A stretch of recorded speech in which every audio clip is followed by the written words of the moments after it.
ছাত্ররা তো এখন সেক্স স্ক্যান্ডেলও বেরোতেছে, অর্থাৎ এই এখন ছাত্র আগামী আপনি খেয়াল ছাত্রদের রাখবেন স্ক্যান্ডাল বাইরে হবে না তো বাইরে হবে কি বড় বড় মানুষের, ওরা ইয়াং ওদেরই তো বাইরে হবে স্ক্যান্ডাল। আরে বড় মানুষেরও বেরোইছে, ফাঁসি হলো না কয়েকদিন আগে, প্রত্যেকটা জায়গায় তো আটকাইছে। না পারলে ছেড়ে দিক, না পারলে ছেড়ে দিক। আহা, সেটা তো ছাড়তেই পারে, সেটা তো ছাড়তেই পারে, সেইটাই করবে, সেইটাই করবে। এটা এনজিও না, এনজিও না, দেশ চালাতে না পারলে ছেড়ে দিক।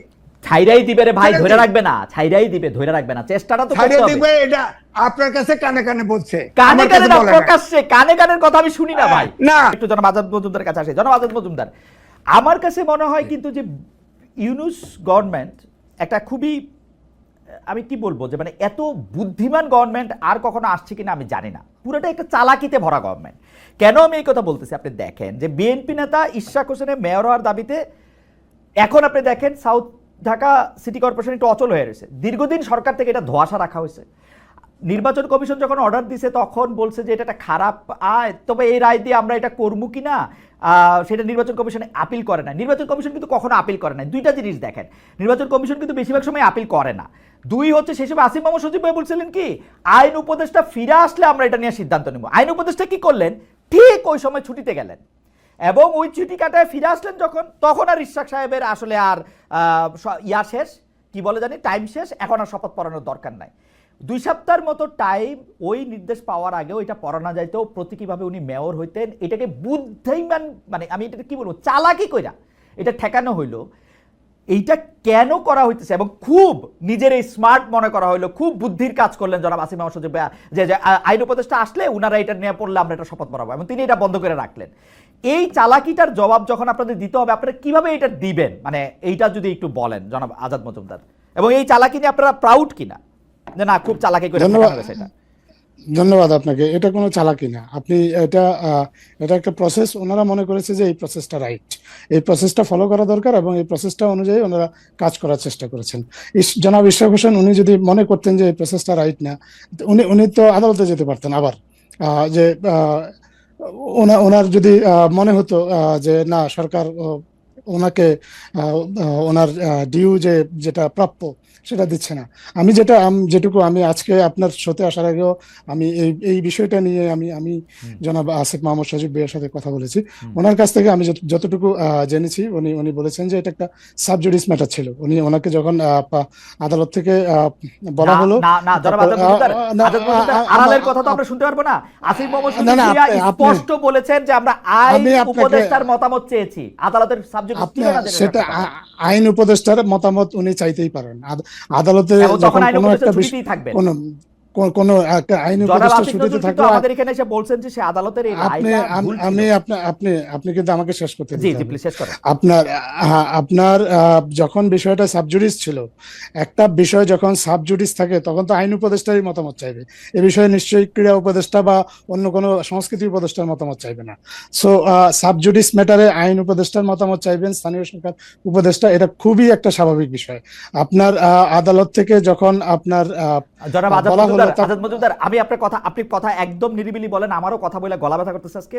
আমি জিনিসটা বলি যে আসিফ মোহাম্মদ সজীব ভুঁইয়া যে আইন উপদেষ্টার মতামত চাইছেন বা চাইবেন, ওই সময় পাবলিকলি উনি যে কথা বলেছেন, সেই সময় কিন্তু এইটা তিনি বলেন নাই যে বিষয়টা সাবজুডিস, তাই আপনার মতামত আমি চাইতেছি।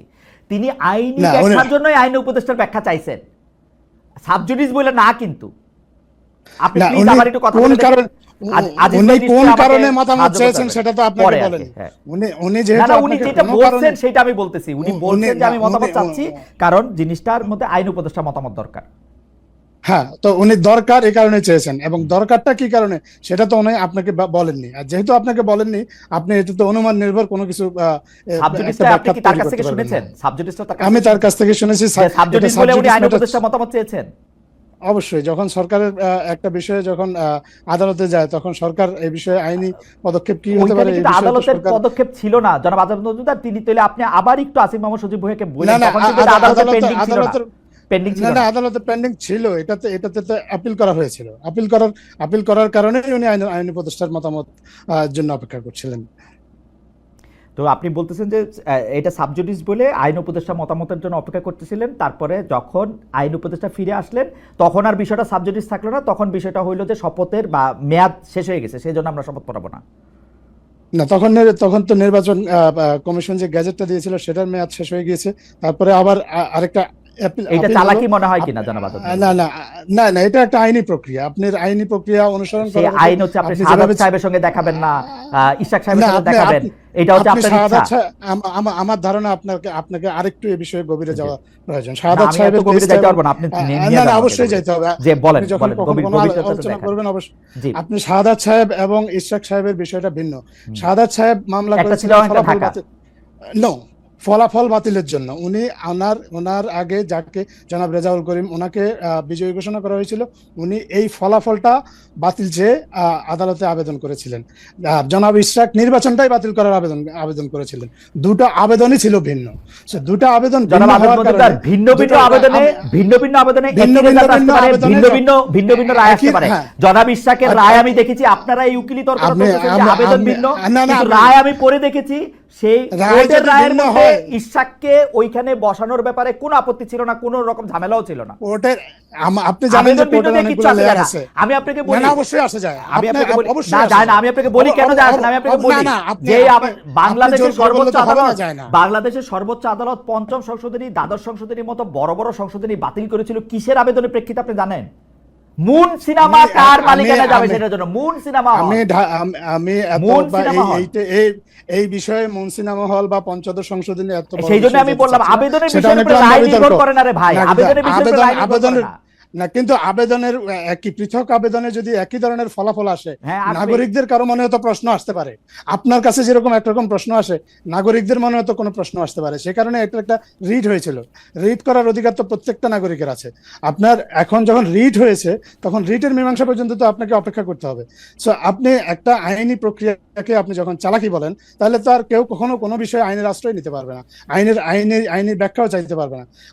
আইনের আমার মনে হয় অনেক আপনি ঠিকই বলছেন, আমার মনে আপনি ঠিকই বলছেন, যেহেতু এটা আইনের ব্যাপার ছিল বলে আপনারা ভিউ নিছেন এবং এটা বলছেন, সেটার মধ্যে কোনো চালাকি ছিল না, সেই কথা আমি মেনে নিলাম। আমার মনে হয় যে তাহলে ঠিকই আছে। জনাব ইশরাক হোসেন এটা এখন যেটা করতেছেন সেটা অন্যায় করতেছেন, ঠিক করতেছেন না, এবং তাকেও আসলে আইন কানুনের এই ব্যাপারগুলি বোঝা উচিত।